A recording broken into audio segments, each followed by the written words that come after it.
8:30 ತನಕ ಮಲ್ಕೊಂಡಿದ್ದೆ. ಜಸ್ಟ್ ಎದ್ದು ನಮ್ಮಮ್ಮಿ ಖುಷಿ ಆಗುತ್ತೆ ಎಲ್ಲರೂ ಬಂದ್ವಿ ಅಂತಂದರೆ. ಅಕ್ಕ ತಂಗಿದರು ಉಪ್ಪಿಟ್ಟು ಆಮೇಲೆ ರವೆ. ಸೊ ಹಾಗೆ ನಿಮಗೆ ಒಂದು ವಿಷಯ, ಕಿಚ್ಚಪತ್ತಿಗಳು ಸಿಗ್ತಾ ಇಲ್ಲ. 5 ರೂಮ್ಸ್ ಇದೆ, ಆಮೇಲೆ ಕಿಚನ್. ಸೊ ಇಲ್ಲಿ ಸುರ್ಸುರ್ ಬಾತಿ. Hi friends, welcome back to my new blog. Friends ಎಲ್ಲರೂ ಹೇಗಿದ್ದೀರಾ? ಚೆನ್ನಾಗಿದ್ದೀರಾ? ನಾನು ಕೂಡ ತುಂಬಾ ಚೆನ್ನಾಗಿದ್ದೀನಿ. ಸೊ ನೀವು ಕೂಡ ಚೆನ್ನಾಗಿದ್ದೀರಾ ಅಂತ ಅಂದ್ಕೊಂಡಿದ್ದೀನಿ. ಸೊ ನಾನಿವಾಗ ಬೆಳಗ್ಗೆಯಿಂದ ಬ್ಲಾಗ್ ಸ್ಟಾರ್ಟ್ ಮಾಡ್ತಾ ಇದ್ದೀನಿ.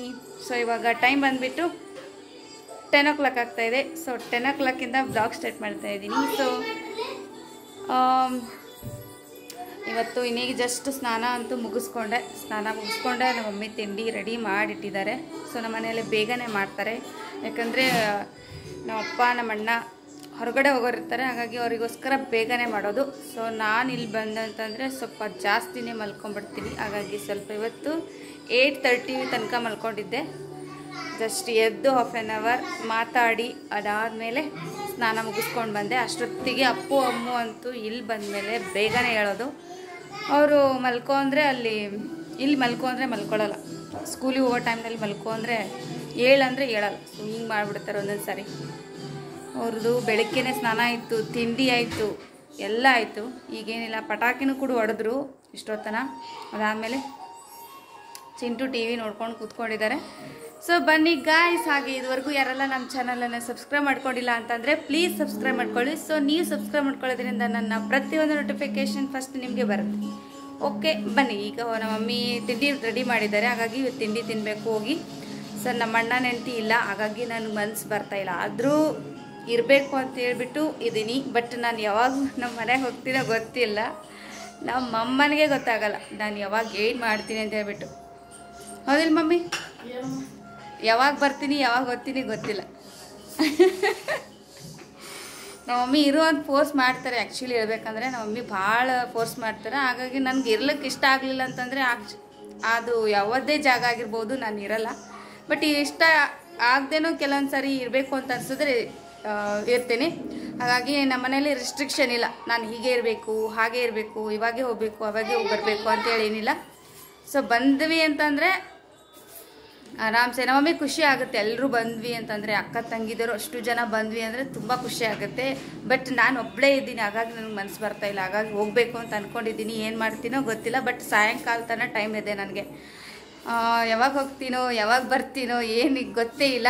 ಅದರಲ್ಲಿ ನಮ್ಮ ತಂಗಿ ಡ್ಯೂಟಿ ಸೇರ್ಕೊಂಡ್ಬಿಟ್ಟಿದ್ದಾಳೆ, ಹಾಗಾಗಿ ಅವಳು ಡ್ಯೂಟಿಗೆ ಹೋದ್ಲು. ಅವಳಿದ್ಲೇ ಸ್ವಲ್ಪ ಮನಸ್ಸು ಬರುತ್ತೆ. ಬಟ್ ಅವಳು ಇಲ್ಲದೆ ಹೋದರೆ ಸ್ವಲ್ಪ ಅದನ್ನು ಕೂಡ ಮನಸ್ಸು ಬರಲ್ಲ. ಬಿಟ್ಟರೆ ಟಿ ವಿ ನೋಡಬೇಕು, ಬಿಟ್ಟರೆ ಮಮ್ಮಿನ ಜೊತೆ ಇರಬೇಕು, ಅದು ಬಿಟ್ಟರೆ ಏನೋ ಚಿಕ್ಕ ಪುಟ್ಟ ಕೆಲಸ. ನಾನು ಕೆಲಸ ಕೂಡ ಇಲ್ಲಿ ಮಾಡಲ್ಲ, ಭಾಳ ಮಮ್ಮಿನೇ ಮಾಡ್ತಾರೆ.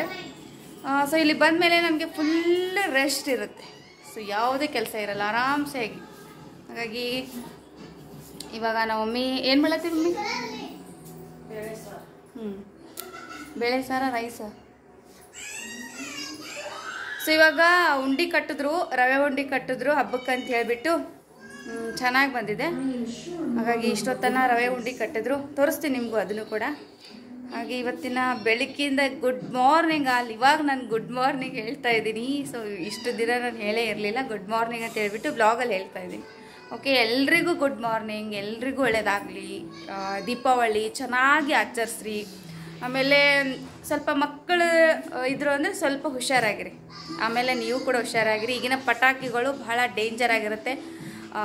ಚಕ್ರ ಹಚ್ತೀವಿ, ಚಕ್ರ ಕೂಡ ಒಂದೊಂದು ಸರಿ ಬ್ಲಾಸ್ಟ್ ಆಗೋ ಚಾನ್ಸಸ್ ಇರುತ್ತೆ. ಆಮೇಲೆ ಗಿಡಗಳು ಹಚ್ತೀವಿ, ಅದನ್ನು ಕೂಡ ಬ್ಲಾಸ್ಟ್ ಆಗೋ ಚಾನ್ಸಸ್ ಇರುತ್ತೆ. ಬಟ್ ಮಕ್ಕಳಿಂದ ಕೇರ್ಫುಲ್ ಆಗಿರಿ. ಮಕ್ಕಳಿಗೆ ದೊಡ್ಡ ದೊಡ್ಡ ದೀಪಾವಳಿ ಆಟ ಸಾಮಾನುಗಳು ಕೊಡೋಕೆ ಹೋಗ್ಬೇಡಿ. ಓಕೆ, ಸೊ ನಮ್ಮ ಮನೆಯಲ್ಲಿ ಸಿಕ್ಕಾಪಟ್ಟೆ ಮಕ್ಕಳಿದ್ದಾರೆ, ಅವ್ರು ನನ್ನ ಮಾತು ಕೇಳೋದಿಲ್ಲ. ಬಟ್ ಆದರೂ ನಾನು ಅವ್ರನ್ನ ಕಾಯ್ಬೇಕು. ಇವತ್ತು ಬೆಳಗ್ಗೆಯಿಂದ ನನಗೆ ಹೇಳ್ದೇ ದುಡ್ಡು ತೊಗೊಂಡು ಹೋಗಿ ಪಟಾಕಿ ತೊಗೊಂಡು ಬಂದು ಹೊಡಿತಾ ಕೂತ್ಕೊಂಡ್ಬಿಡ್ತಾರೆ. ಅವ್ರು ನನ್ನ ಮಾತು ಕೇಳಲ್ಲ.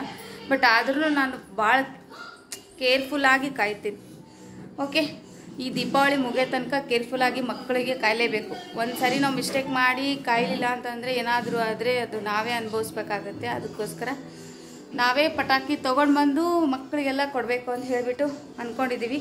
ಅದನ್ನು ಸ್ವಲ್ಪ ಚಿಕ್ಕ ಚಿಕ್ಕದು, ಈ ಸುರ್ಸುರ್ ಬತ್ತಿ ಮತ್ತು ಅವೇನು ಹಾವಿನ ಗುಳಿಗೆ, ಆಮೇಲೆ ಬೆಂಕಿ ಪಟ್ಟಣದ ಕಡ್ಡೆ, ಅವು ಏನಿರ್ತಲ್ಲ ಅದು, ಇನ್ನೂ ವೆರೈಟೀಸ್ ಇರುತ್ತೆ. ಬಟ್ ಅದನ್ನು ಸಿಂಪಲ್ಲಾಗಿ ಮತ್ತು ಅಷ್ಟು ಡೇಂಜರಸ್ ಈಗ ಇಲ್ಲದೆ ಇರುವಂಥದ್ದು ತೊಗೊಂಬಂದು ಅವ್ರಿಗೆ ಕೊಡಬೇಕು. ಓಕೆ, ಸೊ ಇವತ್ತೇನೆಲ್ಲ ರೊಟೀನ್ ನಡೀತಿ ಅನ್ನೋದನ್ನು ನಿಮ್ಮ ಜೊತೆ ಕಂಪ್ಲೀಟಾಗಿ ಶೇರ್ ಮಾಡ್ಕೊತೀನಿ. ಓಕೆ ಬನ್ನಿ ಗೈಸ್, ನಾನು ಹೋಗೀಗ ಸ್ವಲ್ಪ ತಿಂಡಿ ತಿಂದು ಅದಾದಮೇಲೆ ಈ ಬ್ಲಾಗನ್ನು ಕಂಟಿನ್ಯೂ ಮಾಡ್ತೀನಿ. ಫ್ರೆಂಡ್ಸ್, ಈಗ ನಾನು ತಿಂಡಿ ತೊಗೊಂಡು ಬಂದೆ. ಚಿತ್ರಾನ್ನ ಆ್ಯಂಡ್ ಉಪ್ಪಿಟ್ಟು, ಆಮೇಲೆ ರವೆ ಉಂಡೆ, ಕರ್ಚಿಕಾಯಿ. ಸೊ ಇಷ್ಟು. ಆಮೇಲೆ ಸ್ನ್ಯಾಕ್ಸು ಭಾಳಷ್ಟಿದೆ, ಬಟ್ ನನಗೆ ಯಾವುದೂ ಸೇರಲ್ಲ. ಬೆಳಿಗ್ಗೆ ಒಂದು ಇಷ್ಟಿದ್ರೆ ಸಾಕು. ಇದರಲ್ಲೂ ಕೂಡ ನಾನು ಉಳಿಸ್ತೀನೋ ಏನು ಮಾಡ್ತೀನೋ ಗೊತ್ತಿಲ್ಲ, ಬಟ್ ನೀಡ್ಕೊಂಬಂದಿದ್ದೀನಿ. ಇದಿಷ್ಟು ಫಿನಿಶ್ ಮಾಡಬೇಕು. ಸೊ ಹಾಗಾಗಿ ಬನ್ನಿ ಊಟ ಮಾಡೋಣ. ಎಲ್ರಿಗೂ ಕರಿತಾ ಇದ್ದೀನಿ, ಎಲ್ಲರೂ ಬನ್ನಿ ಊಟ ಮಾಡೋಣ. ಸೊ ನಿಮ್ಮದು ಆಗಿದೆ ಅಂತ ಅಂದ್ಕೊಂಡಿದ್ದೀನಿ.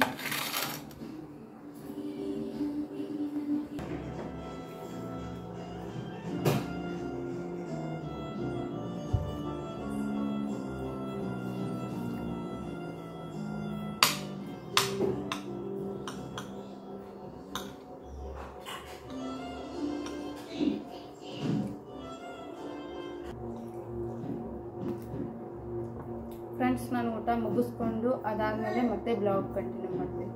ಓಕೆ ಫ್ರೆಂಡ್ಸ್, ಈಗ ತಾನೇ ಜಸ್ಟ್ ಊಟ ಆಯಿತು. ಸೊ ಊಟ ಮುಗಿಸ್ಕೊಂಡೆ.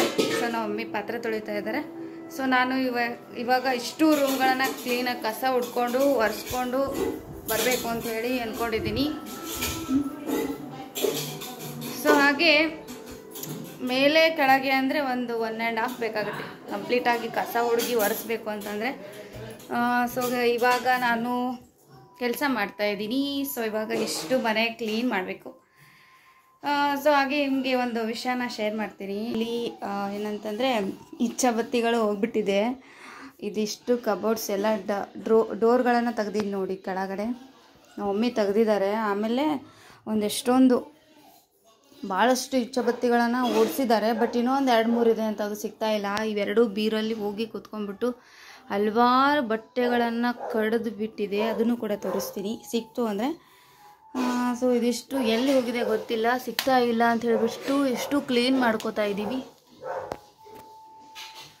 ಸೊ ಇದಿಷ್ಟು ನೋಡಿ, ಇದಿಷ್ಟು ಹೊರಗಡೆ ತೆಗ್ದಿದ್ದಾರೆ.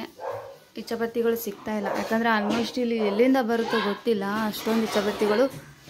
ಬೀರುದಲ್ಲಿರುವ ಬಟ್ಟೆಗಳನ್ನಷ್ಟು ಮತ್ತೆ ಜೋಡಿಸಿರ್ಬೇಕು. ಈಗ ಲಾಸ್ಟ್ ಬಂದಾಗ ನೋಡಿ ಇಲ್ಲಿ ತೆಗ್ದಿದ್ದಾರೆ. ಒಂದಿಷ್ಟು ಬಟ್ಟೆಗಳನ್ನೆಲ್ಲ ಕಟ್ ಮಾಡಿದೆ ನೋಡಿ. ಇಲ್ಲಿ ಇಚ್ಛಾಬತ್ತಿದು ಟಾಯ್ಲೆಟ್ ಕಬೋರ್ಡಲ್ಲಿ. ಸೊ ಇದು ಎಲ್ಲಿಂದ ಬರುತ್ತೋ ಗೊತ್ತಿಲ್ಲ. ಹಲವಾರು ಬಟ್ಟೆಗಳನ್ನು ಆಲ್ಮೋಸ್ಟ್ ನಮ್ಮ ತಂಗಿ ಎಲ್ಲ ತೆಗ್ದಿದ್ದಾಳೆ. ಒಂದು ಸ್ವಲ್ಪ ಇಟ್ಟಿದ್ದಾಳೆ, ಗೊತ್ತಿಲ್ಲ ಯಾಕೆ ಅಂತ. ಇದಿಷ್ಟು ಅಪ್ಪಂದು. ಇದಿಷ್ಟು ಕ್ಲೀನ್ ಮಾಡಬೇಕು. ಇಚ್ಛಾಬತ್ತಿಗಳು ಇಷ್ಟು ಬಟ್ಟೆನ ಕಟ್ ಮಾಡಿಬಿಡುತ್ತೆ. ಸೊ ಹಾಗಾಗಿ ಇವತ್ತು ಎಲ್ಲಿ ಹೋಗಿದೆ ಗೊತ್ತಿಲ್ಲ. ಇದಿಷ್ಟು ಕ್ಲೀನ್ ಮಾಡಬೇಕು ಅಂತ ಹೇಳ್ಬಿಟ್ಟು ಅಂದ್ಕೊಂಡಿದ್ದೀವಿ. ನೋಡೋಣ. ಎಲ್ಲ ಇಲ್ಲಿ ತೆಗೆದು ಸಪ್ರೇಟಾಗಿ ಎತ್ತಿಟ್ಟಿದ್ದಾರೆ ನೋಡಿ. ಇಚ್ಛಾಬತ್ತಿಗಳು ಅಂದರೆ ಸಿಗೋದೇ ಇಲ್ಲ, ಪಟ್ ಅಂತೇಳಿ ಓಡೋಗ್ಬಿಡುತ್ತೆ. ಸೊ ಹಾಗಾಗಿ ಇದಿಷ್ಟು ಕ್ಲೀನ್ ಮಾಡಿಕೊಂಡು ಮೇಲ್ಗಡೆ ಹೋಗಿ ಕ್ಲೀನ್ ಮಾಡ್ಕೊಳ್ಳೋಣ ಅಂತ ಅಂದ್ಕೊಂಡಿದ್ದೀನಿ. ಬನ್ನಿ ಬೇಗ ಹೋಗಿ ಅದಿಷ್ಟು ಮೇಲ್ಗಡೆ ರೂಮ್ಗಳಿದೆ, ಅದನ್ನು ಕೂಡ ಕ್ಲೀನ್ ಮಾಡ್ಕೋಬೇಕು.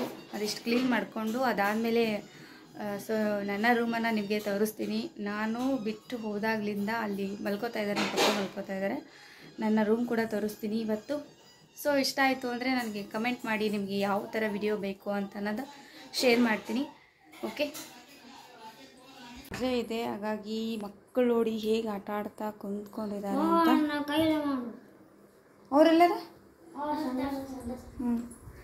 So this is my bedroom. But ಇವಾಗ ಅಲ್ಲ. ಸೊ ಇದು ನನ್ನ ಫೇವ್ರೇಟ್ ಬೆಡ್ರೂಮ್ ಇತ್ತು. ಸೊ ಇವಾಗ ಇಲ್ಲಿ ನಾನು ಮಲ್ಕೋತಾ ಇಲ್ಲ. ಈಗ ಹೇಗೆ ಆಗಿಬಿಟ್ಟಿದೆ ಅಂದರೆ ನಮ್ಮನೇಲಿ ಸಿಕ್ಕಾಪಟ್ಟೆ ಜನ. ಬಟ್ ಕ್ಲೀನ್ ಮಾಡೋದು ಸ್ವಲ್ಪ ಕಷ್ಟನೇ, ಯಾಕಂದರೆ ತುಂಬ ರೂಮ್ಗಳಿದೆ. ಹಾಗಾಗಿ ಎಲ್ಲ ರೂಮ್ ಕ್ಲೀನ್ ಮಾಡ್ಕೋಬೇಕಂದ್ರೆ ಒಂದು 2 days ಆಗುತ್ತೆ. ಹಾಗಾಗಿ ನಮ್ಮಮ್ಮ ಎಷ್ಟು ಸಾಧ್ಯ ಆಗುತ್ತೋ ಅಷ್ಟು ಕ್ಲೀನ್ ಮಾಡ್ತಾರೆ. ಇನ್ನು ನಮ್ಮ ತಂಗಿ ಇದ್ಲಂದರೆ ಕ್ಲೀನ್ ಮಾಡ್ತಾಳೆ. ಬಟ್ ಅವಳು ಡ್ಯೂಟಿಗೆ ಹೋಗಿರೋದ್ರಿಂದ ಸೊ ನಾನೇ ಕ್ಲೀನ್ ಮಾಡಿದ್ರೆ ಇತ್ತು ಅಂತ ಹೇಳ್ಬಿಟ್ಟು ಮೇಲ್ಗಡೆ ಬಂದಿದ್ದೀನಿ. ಬಟ್ ಇದು ನನ್ನ ರೂಮ್ ಆಗಿತ್ತು ಅವಾಗ. ಸೊ ಹಾಗಾಗಿ ತೋರಿಸೋಣ ಅಂತ ಹೇಳ್ಬಿಟ್ಟು ಬಂದಿದ್ದೀನಿ. ಸೊ ಅವಾಗ ನನ್ನ ಫೇವ್ರೇಟ್ ರೂಮು. ನಾನು ಈ ರೂಮ್ ಯಾಕೆ ಹಿಡ್ದಿದೆ ಅಂತಂದರೆ ಇಲ್ಲಿ ವಿಂಡೋ ಇದೆ. ಸೊ ವಿಂಡೋದಿಂದ ಚೆನ್ನಾಗಿ ಫ್ರೆಶ್ ಗಾಳಿ ಬರುತ್ತೆ ಅಂತ ಹೇಳ್ಬಿಟ್ಟು ಇಲ್ಲಿ ಹಿಡಿದಿದ್ದೆ. ಹಾಗಾಗಿ ಸೊ ಇಲ್ಲಿ ಕಂಪ್ಲೀಟಾಗಿ ವಿಂಡೋ ಇದೆ. ಸೊ ಇದನ್ನು ನಾನು ನೈಟ್ ಕ್ಲೋಸ್ ಮಾಡಿಕೊಂಡು ಡೇಯಲ್ಲಿ ಓಪನ್ ಮಾಡ್ತೀನಿ. ಬಟ್ ನೈಟ್ ಯಾಕೆ ಕ್ಲೋಸ್ ಮಾಡ್ತೀನಿ ಅಂತಂದರೆ ಆ ಕಡೆಯಿಂದ ದ್ವಾಮಿ ಬರುತ್ತೆ. ಬಟ್ ಇದಕ್ಕೆ ನಾವು ಇನ್ನೊಂದು ಸೊಳ್ಳೆ ಪರದೆ ಕೂಡಿಸಿಲ್ಲ. Friends, this is my bedroom. So ಮೊದಲು ಇದು ನನ್ನ ಬೆಡ್ರೂಮ್ ಆಗಿತ್ತು, ಬಟ್ ಈಗ ಇಲ್ಲ. ಈಗ ನಮ್ಮಪ್ಪ ನಮ್ಮಮ್ಮ ಮಲ್ಕೋತಾರೆ. ಸೊ ಮೊದಲು ಇಲ್ಲಿ ನಾನು ಇಲ್ಲೇ ಮಲ್ಕೋತಾ ಇದ್ದೆ. ಹಾಗಾಗಿ ಇದು ನನ್ನ ಅಂದರೆ ಸಪ್ರೇಟ್ ರೂಮ್. ಪ್ರತಿಯೊಬ್ಬರಿಗೂ ಕೂಡ ನಮ್ಮ ಮನೆಯಲ್ಲಿ ಸಪ್ರೇಟ್ ರೂಮ್ ಇದೆ. ನಮ್ಮ ತಂಗಿಗೊಂದು, ನಮ್ಮ ಅಕ್ಕಗೊಂದು, ಸೊ ನನಗೊಂದು, ಟೋಟಲಿ ಬಂದುಬಿಟ್ಟು ಒಂದು 5 ರೂಮ್ಸ್ ಇದೆ. ಆಮೇಲೆ ಕಿಚನ್, ಹಾಲ್, ಮನೆ ದೊಡ್ಡದಿದೆ. ಹಾಗಾಗಿ ಸೊ ಪ್ರತಿಯೊಬ್ಬರಿಗೂ ಕೂಡ ಒಂದೊಂದು ರೂಮ್ ಇದೆ. ಇದು ನನ್ನ ಬೆಡ್ರೂಮ್ ಮೊದಲಿತ್ತು. ಹಾಗಾಗಿ ತೋರಿಸೋಣ ಅಂತ ಹೇಳ್ಬಿಟ್ಟು ನಾವು ಅಮ್ಮನ ಮನೆಗೆ ಬಂದಿದ್ದೆ. ಹಾಗಾಗಿ ತೋರಿಸ್ತಾ ಇದ್ದೀನಿ. ಸೊ ಇಲ್ಲಿ ನನ್ನ ಐಟಮ್ಸ್ ಎಲ್ಲ ಇಟ್ಕೋತಾ ಇದೆ. ಅಂದರೆ ನನಗೆ ನನ್ನ ಫೋಟೋಸು, ನನ್ನ ಓಲ್ಡ್ ಮೆಮರೀಸು, ಆಮೇಲೆ ಬ್ಯೂಟಿಫುಲ್ ಫ್ಲವರ್ಸು ಎಲ್ಲ ಇಟ್ಕೋತಾ ಇದೆ. ಬಟ್ ಈಗ ನಾನು ಹೋದ್ಮೇಲೆ ಎಲ್ಲ ತೆಗೆದು ನಮ್ಮ ಮನೆಗೆ ತೊಗೊಂಡು ಹೋಗ್ಬಿಟ್ಟಿದ್ದೀನಿ. ಇಲ್ಲಿ ನಾನು ಏನೂ ಇಟ್ಟಿಲ್ಲ. ನನ್ನ ಬೆಡ್ರೂಮ್ ಖಾಲಿ ಆದಮೇಲೆ ಇದು ನಮ್ಮ ಪಪ್ಪಗೆ ಏನು ಹೇಳ್ತೀವಿ, ಸೊ ನಾನಂದರೆ ಫೇವ್ರೇಟು. ಅದಕ್ಕೋಸ್ಕರ ಅವರು ನೀವು ಹೋದ್ಮೇಲೆ ಅದು ಬೆಡ್ರೂಮ್ ಖಾಲಿ ಆಗಿರುತ್ತೆ ಅಂತ ಹೇಳಿದರು. ನನ್ನ ಪರ್ಸ್ನಲ್ದು ಒಂದು ಫೋಟೋಸ್ ಕೂಡ ಕೆಳಗಡೆ ಇದೆ. ಬಟ್ ಇಲ್ಲಿ ಹಾಕಬೇಕು ಅಂತ ಅಂದ್ಕೊಂಡೆ, ಹಾಕಲಿಲ್ಲ. ಅಪ್ಪು ಸ್ವಲ್ಪ ಸೈಲೆಂಟ್ ಹಾಕಬೇಕು ಅಂತ ಅಂದ್ಕೊಂಡೆ, ಬಟ್ ಹಾಕಿಲ್ಲ. ಸೊ ಹಾಗಾಗಿ ನನ್ನ ಬದಲಿಗೆ ನನ್ನ ಮಗನ ಫೋಟೋ ಹಾಕಿದ್ದೀನಿ. ತೋರಿಸ್ತೀನಿ ನೋಡಿ ಎಷ್ಟು ಕ್ಯೂಟಾಗಿ ಬಂದಿದ್ದಾನೆ ಅಂತ ಹೇಳ್ಬಿಟ್ಟು. ಇದು ನನ್ನ ಮಗನ ಫೋಟೋ. ಅವನು ಅಂದರೆ 5 ಮಂತ್ಸ್ ಕಂಪ್ಲೀಟ್ ಆಗಿತ್ತು. 6 ಮಂತ್ಸ್ ಏನೋ ರನ್ನಿಂಗ್ ನಡೀತಾ ಇತ್ತು. ಬಟ್ ಆವಾಗ ತೆಗೆಸ್ಕೊಂಡಿರುವಂಥದ್ದು ಫೋಟೋ ಇದು. ಅವನು ಚಿಕ್ಕವನಿರುವಾಗ ತೆಗೆಸ್ಕೊಂಡಿರೋದು. ಸೊ ಇದು ನನಗೆ ಫೋಟೋ ತುಂಬಾ ಇಷ್ಟ. ಹಾಗಾಗಿ ಇದನ್ನು ನಮ್ಮ ಮನೇಲಿ ಹಾಕಿದೆ, ನಾನು ಇಲ್ಲೇ ಹಾಕಿದ್ದೀನಿ. ನಮ್ಮ ಅಪ್ಪ ಇಲ್ಲೇ ಇರಲಿ ಅಂತ ಹೇಳ್ದ. ಸೊ ಹಾಗಾಗಿ ನಮ್ಮ ಮನೆಯಲ್ಲಿ ಫಸ್ಟ್ ಮಗು ಅಂದರೆ ನಮ್ಮ ಅಪ್ಪನೇ. ಹೇಗಿದೆ ನೋಡಿ, ಒಂಥರ ರಾಜ ಇದ್ದಂಗಿದ್ದಾನೆ ಮೈ ಸನ್. ಸೊ ಹಾಗಾಗಿ ಇಲ್ಲೇ ಹಾಕಿದ್ದೀನಿ. ನನ್ನ ಈಗ ದೊಡ್ಡವನಾಗಿ ಇಲ್ಲಿ ಕೂತಿದ್ದಾನೆ ನೋಡಿ. ಈಗ ಇಲ್ಲಿ ಕೂತಿದ್ದಾನೆ. ಸೊ ಇದು ನಮ್ಮ ತಮ್ಮ. ಸೊ ನಮ್ಮ ತಮ್ಮ ಇವನು. ತುಂಬ ಮಿಸ್ ಮಾಡ್ಕೋತೀವಿ ಅವನನ್ನು ನಾವು.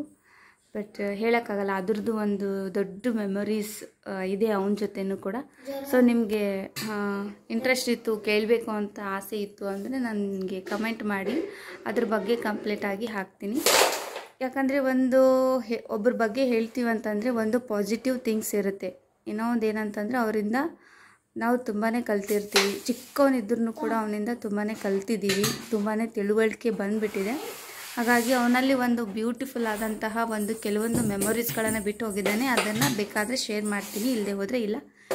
ಮೈ ಫೇವ್ರೆಟ್ ಬೆಡ್ರೂಮ್ ಈಗ ಹೆಂಗಾಗಿದೆ ನೋಡಿ. ಅಮ್ಮನಿಗೆ ಕ್ಲೀನ್ ಮಾಡೋಕ್ಕಾಗಲ್ಲ, ಯಾಕಂದರೆ ಆಲ್ಮೋಸ್ಟ್ ಭಾಳ ರೂಮ್ ಇದೆ. ಎಷ್ಟು ಕ್ಲೀನ್ ಮಾಡಬೇಕು ಅಂದರೆ ಕ್ಲೀನಿಂಗೇ ಬೇಕು ಒಂದು ಡೇ.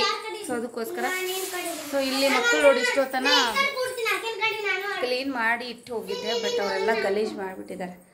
ಬಟ್ ಅವರು ಏನು ಹೇಳ್ತೀವಿ, ಅವರು ಒಂದು ರೂಮಲ್ಲ ಮತ್ತೊಂದು ರೂಮ್ ಬಿಡೋದಿಲ್ಲ. ಬಟ್ ಈ ರೂಮ್ ಕ್ಲೀನ್ ಮಾಡಿದ್ರೆ ಆ ಕಡೆ ಇದೆ, ಆ ಕಡೆ ರೂಮಿಗೆ ಹೋಗ್ತಾರೆ. ಎರಡೂ ಲಾಕ್ ಮಾಡಿ ಇಲ್ಲಿ ಮೇನ್ ಡೋರ್ ಲಾಕ್ ಮಾಡ್ಕೊಂಡಂದರೆ ಸೊ ಮತ್ತೆ ಆ ಕಡೆ ಮುಂದೆ ಹೋಗ್ತಾರೆ. ಹಾಗಾಗಿ ಅವ್ರನ್ನ ಇಲ್ಲೇ ಬಿಟ್ಟಿದ್ದೀನಿ. ನನ್ನ ರೂಮೇ ಗಲೀಜು ಮಾಡ್ಕೊಳ್ಳಿ ಅಂತ ಹೇಳ್ಬಿಟ್ಟು. ಸೊ ಗೈಸ್, ಇಲ್ಲಿ ನನ್ನ ಫೋಟೋಸ್ ಹಾಕಿದ್ದೀನಿ. ಬಟ್ ನಮ್ಮ ಫೋಟೋ ಕೇಳ್ತಾ ಇದ್ರಿ, ನಮ್ಮ ಫೋಟೋ ಬೆಡ್ರೂಮಲ್ಲಿ ಹಾಕಬೇಕಾಗಿತ್ತು ಅಂತ ಹೇಳಿದ್ನಲ್ಲ. ಹಾಗಾಗಿ ಇಲ್ಲೇ ಹಾಲಲ್ಲಿ ಹಾಕಿದ್ದೀನಿ. ಸೊ ಇದು ನಾನು ನಮ್ಮ ತಂಗಿ ತೆಗೆಸ್ಕೊಂಡಿರುವಂಥ ಫೋಟೋಸ್. ಎಷ್ಟು ಅಂದರೆ ಒಂದು 10 ಇಯರ್ಸ್ ಆಗಿರಬೇಕು, ಮದುವೆಗಿಂತ ಮುಂಚೆ ಅವಾಗ ತೆಗೆಸ್ಕೊಂಡಿರೋದು. ಎಷ್ಟು ಚೆನ್ನಾಗಿ ಬಂದಿದೆಯಲ್ಲ. ಇನ್ನೂ ಸುಮಾರು ಸಿಕ್ತು ಫೋಟೋಸು. ಎಲ್ಲೆಲ್ಲಿ ಹೋಗಿದ್ದೇನೋ ಏನೇನೋ ಗೊತ್ತೇ ಇಲ್ಲ.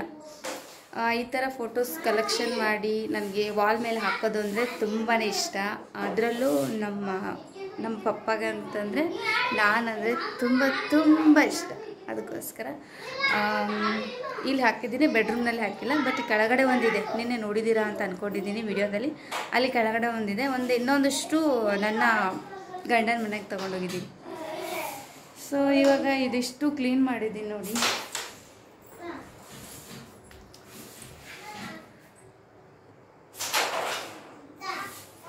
ಹೇಗಿದೆ ನನ್ನ ಬೆಡ್ರೂಮ್. ಬಟ್ ಆದರೆ ಏನು ಗೊತ್ತಾ, ನಾನು ಇಲ್ಲಿ ಮಲ್ಕೊಳ್ಳೋದೇ ಇಲ್ಲ. ಈಗ ಮಲ್ಕೊಳ್ಳೋದಿಲ್ಲ, ಬಟ್ ಅವಾಗೆಲ್ಲ ಮಲ್ಕೊತಾ ಇದೆ. ಬಟ್ ಈಗ ಮಲ್ಕೊಳ್ಳಲ್ಲ, ಯಾಕಂದರೆ ನನಗೆ ಮನಸ್ಸೇ ಬರೋಲ್ಲ. ಈಗೆಲ್ಲ ಮಕ್ಕಳ ಜೊತೆ ಆಮೇಲೆ ಎಲ್ಲ ಮೆಂಬರ್ಸ್ ಜೊತೆ ಮಲ್ಕೊಂಡು ಅಭ್ಯಾಸ. ಹಾಗಾಗಿ ಹೊರಗಡೆ ಔಟ್ಸೈಡ್ ಮಾಡ್ಕೊತೀನಿ, ಆರಾಮ್ಸೆ ಗಾಳಿ ಬರುತ್ತೆ ಅಂತ ಹೇಳ್ಬಿಟ್ಟು ಹೊರಗಡೆ ಮಲ್ಕೊತೀನಿ. ಬಟ್ ಆ ರೂಮಂತೂ ಖಾಲಿನೇ ಇರುತ್ತೆ. ಸುಮ್ಮನೆ ನಮ್ಮ ಪಪ್ಪ ಯಾವಾಗಾದರೂ ಒಂದ್ಸರಿ ಅಲ್ಲಿ ಡಿಸ್ಟರ್ಬೆನ್ಸ್ ಬೇಡ, ಯಾರ ಜೊತೆ ಮಾತಾಡ್ಕೊಂಡಿರ್ಬೇಕು ಅಂತಂದರೆ ಅವರು ಆ ರೂಮನ್ನು ಯೂಸ್ ಮಾಡ್ಕೋತಾರೆ. ಇಲ್ಲಿ ಅಟ್ಯಾಚ್ ಬಾತ್ರೂಮ್ ಇದೆ, ಆಮೇಲೆ ಇದು ಒಂದು ಬೆಡ್ರೂಮ್. ಬಟ್ ಇಲ್ಲಿ ಕೂಡ ಯಾರೂ ಮಲ್ಕೊಳ್ಳೋದಿಲ್ಲ. ನಮ್ಮ ಮನೇಲಿ ಬೆಡ್ರೂಮ್ನಲ್ಲಿ ಯಾರೂ ಮಲ್ಕೊಳ್ಳೋದಿಲ್ಲ. ಬಟ್ ಬೆಡ್ರೂಮ್ಸ್ಗಳು ಪ್ರತಿಯೊಬ್ಬರಿಗೂ ಕೂಡ ಬೆಡ್ರೂಮ್ಸ್ ಇದೆ. ಓಕೆ, ಸೊ ನಮ್ಮ ಅಮ್ಮ ಊಟ ಮಾಡ್ಬಾ ಅಂತ ಹೇಳಿ ಕರೆದ್ರು. ಬಟ್ ನಾನು ಇವಾಗಲೇ ಜಸ್ಟ್ ಮಾಡಿದ್ದೀನಿ, ಹಾಗಾಗಿ ಸೊ ಆಮೇಲೆ ಬರ್ತೀನಿ ಅಂತ ಹೇಳಿದೆ. ಸೊ ಫ್ರೆಂಡ್ಸ್, ಇನ್ನು ಮಕ್ಕಳಂತೂ ಆಟ ಆಡ್ತಾಯಿದ್ದಾರೆ. ನಾನು ಸ್ವಲ್ಪ ಹೊತ್ತು ಹೋಗಿ ರೆಸ್ಟ್ ಮಾಡ್ತೀನಿ, ಯಾಕಂದರೆ ತಲೆ ತುಂಬ ನೋಸ್ತಾ ಇದೆ. ಅದಕ್ಕೋಸ್ಕರ ರೆಸ್ಟ್ ಮಾಡಿ ಮತ್ತೆ ಸಿಗ್ತೀನಿ. ಓಕೆ, ಎಸ್ ಗಾಯ್ಸ್, ಸೊ ಈಗ ತಾನೇ ಅಮ್ಮನ ಮನೆಯಿಂದ ಈ ಕಡೆ ಬೇಡಪ್ಪ, ಈ ಕಡೆ ಬೇಡಕ್ಕಿಲ್ವಾ? ಅದು ಡೋರ್ ಹಾಗೆ ಬಿಟ್ಟು ಬಂದಿ ಅಪ್ಪು. ಅಪ್ಪು ಡೋರ್ ಹಾಗೆ ಬಿಟ್ಟು ಬಂದಿ.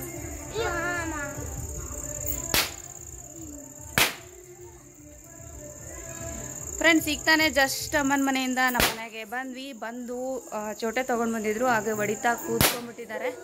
ಸೊ ಅಪ್ಪು ಅಮ್ಮ ಫುಲ್ ಬ್ಯುಸಿ ಚೋಟೆ ಹೊಡೆಯೋದ್ರಲ್ಲಿ.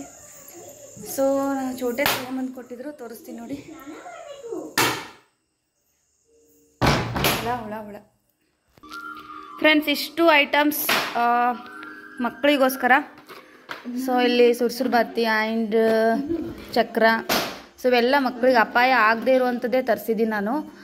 ಸೊ ಬಾಣ ಅದೆಲ್ಲ ಏನೂ ತರಿಸಿಲ್ಲ, ಯಾಕಂದರೆ ಸೊ ಹೊಡೆಯೋಕೆ ಆಗ್ತದೆ. ಬಟ್ ಸುಮ್ಮನೆ ಬೇಡ, ರಿಸ್ಕ್ ಬೇಡ ಅಂತ ಹೇಳ್ಬಿಟ್ಟು ಸೊ ಇಷ್ಟು ಮಾತ್ರ ತರಿಸಿದ್ದೀನಿ. ಇವು ಅಪಾಯ ಆಗಲ್ಲ. ಸುರ್ಸುರು ಬತ್ತಿ ಇದೆ, ಆಮೇಲೆ ಗಿಡ ಇದೆ, ಚಕ್ರ ಇದೆ, ಆಮೇಲೆ ಇದೇನಿದು ಒರಿಜಿನಲ್ ಮೆಗಾ ಇದೆ, ಮತ್ತು ಆಮೇಲೆ ಇದೇನು ಚಟ್ಪಟ್. ಸೊ ಆಮೇಲೆ ಇಷ್ಟು ಐಟಮ್ಸ್ ತರಿಸಿದ್ದೀನಿ. ಸೊ ಇದು ಸದ್ಯಕ್ಕೆ ಇಷ್ಟು ಸಾಕು, ಯಾಕಂದರೆ ಒಂದೇ ದಿನದಲ್ಲಿ ಭಾಳಷ್ಟು ತೊಗೊಂಬಂದು ಕೊಟ್ಟರು ಒಂದೇ ದಿನದಲ್ಲಿ ಹೊಡೆದು ಖಾಲಿ ಮಾಡಿಬಿಡ್ತಾರೆ. ಹಾಗಾಗಿ ಸ್ವಲ್ಪನೇ ತರಿಸಿದ್ದೀನಿ. ಇನ್ನು ಇವತ್ತು ಎಷ್ಟು ಹೊಡಿತಾರೆ, ಆಮೇಲೆ ಮತ್ತೆ ಖಾಲಿ ಆಯಿತು ಅಂದರೆ ನಾಳೆ ತರಿಸೋಣ ಅಂತ ಹೇಳ್ಬಿಟ್ಟು ಇಷ್ಟು ಐಟಮ್ಸನ್ನು ತರಿಸಿದ್ದೀನಿ. So Appu full busy. ತಗೋ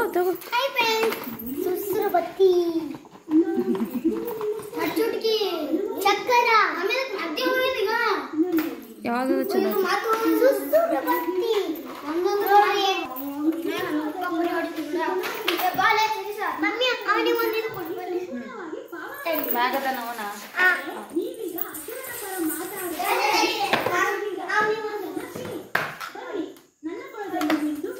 ಸೊ ಗಾಯ್ಸ್, ಈಗ ತಾನೇ ಜಸ್ಟ್ ಅಮ್ಮನ ಮನೆಯಿಂದ ಬಂದ ಮೇಲೆ ಎಷ್ಟು ತರಿಸಿದ್ದೀನಿ. ಇನ್ನೂ ಬೇಕು ಅಂತ ಇದ್ದಾರೆ. ಹಾಗಾಗಿ ಇದಿಷ್ಟು ಖಾಲಿ ಮಾಡಿರಿ, ಮತ್ತು ಆಮೇಲೆ ಮತ್ತೆ ತೊಗೊಂಬಂದು ಕೊಡ್ತೀನಿ ಅಂತ ಹೇಳಿದ್ದೀನಿ. ಅಮ್ಮಗೆ ಫುಲ್ ಖುಷಿ. ದೀಪಾವಳಿ ಬಂತು ಅಂದರೆ ತುಂಬ ಹ್ಯಾಪಿಯಾಗಿರ್ತಾಳೆ. ಸೊ ಅವಳಿಗೋಸ್ಕರನೇ ಮಾಡೋದು, ಏನು ಮಾಡಿದ್ರು ಭೀ ಅವಳಿಗೋಸ್ಕರನೇ ಮಾಡೋದು. ಸೊ ಇವಾಗ ನಾಳೆ ಪ್ರಿಪ್ರೇಷನ್ ಮಾಡ್ಕೋಬೇಕು. ನಾಳೆ ಸೊ ಬೆಳಗಿಸ್ಕೋದಿದೆ, ಅದರದ್ದೆಲ್ಲ ಪ್ರಿಪ್ರೇಷನ್ ಮಾಡ್ಕೋಬೇಕು. ಇವಾಗ ಅವರು ಕೂಡ ಯಜಮಾನ್ರು ಈಗ ತಾನೇ ಬಂದರು. ರೇಷನ್ ನಾನು ಅಲ್ಲೇ ಬಿಟ್ಟು ಬಂದಿದ್ದೆ, ಬಟ್ ಬರುವಾಗ ತೊಗೊಂಬರಲಿಲ್ಲ, ಯಾಕಂದರೆ ತುಂಬ ಹೆವಿ, ಅದು ಭಾಳನೇ ಹೆವಿ ಇತ್ತು. ಹಾಗಾಗಿ ತೊಗೊಂಬರಲಿಲ್ಲ. ಸೊ ನಾನು ತೊಗೊಂಡು ಬರ್ತೀನಿ, ನೀನು ಫಸ್ಟ್ ಊರಿಗೆ ಹೋಗು, ಅದಾದಮೇಲೆ ತೊಗೊಂಡು ಬರ್ತೀನಿ ಅಂತ ಹೇಳಿದರು. ಹಾಗಾಗಿ ಬಿಟ್ಟು ಬಂದಿದ್ದೆ ನಾನು. ಸೊ ಇವಾಗ ತೊಗೊಂಬಂದು ಕೊಟ್ಟಿದ್ದಾರೆ, ಅದು ಕೂಡ ನಾನು ಜೋಡಿಸ್ಬೇಕು ಕಿಚನಲ್ಲಿ. ಸೊ ಇವತ್ತಿನ ವಿಡಿಯೋ ಇಲ್ಲಿಗೆ ಎಂಡ್ ಮಾಡ್ತಾ ಇದ್ದೀನಿ. ಐ ಹೋಪ್ ಈ ವಿಡಿಯೋ ಇಷ್ಟ ಆಗಿತ್ತು ಅಂದರೆ ಲೈಕ್ ಮಾಡಿ, ಶೇರ್ ಮಾಡಿ, ಹಾಗೆ ಕಮೆಂಟ್ ಮಾಡಿ ಅಂತ ಹೇಳ್ತಾ ಇದೇ ರೀತಿಯಾದಂಥ ಹೊಸ ವಿಡಿಯೋದೊಂದಿಗೆ ಮತ್ತೆ ಸಿಗ್ತೀನಿ. ಅಲ್ಲಿವರೆಗೂ ಟೇಕ್ ಕೇರ್, ಬಾಯ್, ಹ್ಯಾಪಿ ದಿವಾಲಿ. ಸೊ ಎಲ್ರಿಗೂ